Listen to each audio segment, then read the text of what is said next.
Above 75 degrees, your stomach effectively shuts down, turning your expensive race nutrition into a biological vomit bomb.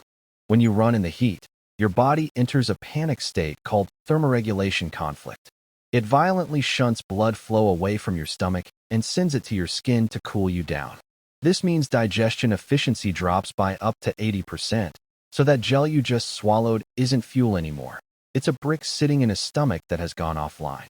Most runners react to heat by panic-chugging plain water, but this is exactly wrong.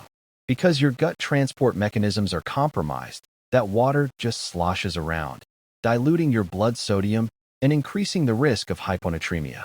You cannot fix a hydration deficit during a hot race. The window to fix this closed 12 hours ago. The only way to survive the heat is hyperhydration before you even toe the line. You need to expand your plasma volume the night before using a high-sodium protocol. We are talking about 3,500 to 4,000 milligrams of sodium in the 24 hours pre-race. This creates a reservoir of fluid your body can sweat out before it starts stealing water from your blood. But here is the twist regarding your fuel. In high heat, you must simplify the molecular structure of your carbs. Complex carbohydrates require too much oxygen to break down, so switch exclusively to simple glucose and fructose mixes. Also, cut your intake volume by 20%.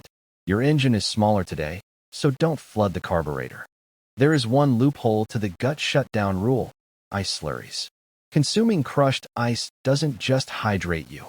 It acts as an internal heat sink, lowering your core temperature directly from the inside out.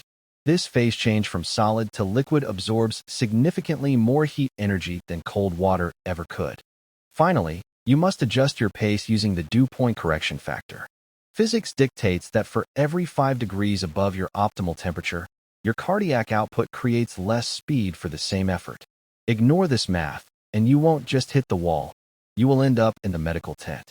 Respect the heat, or the heat will end your race.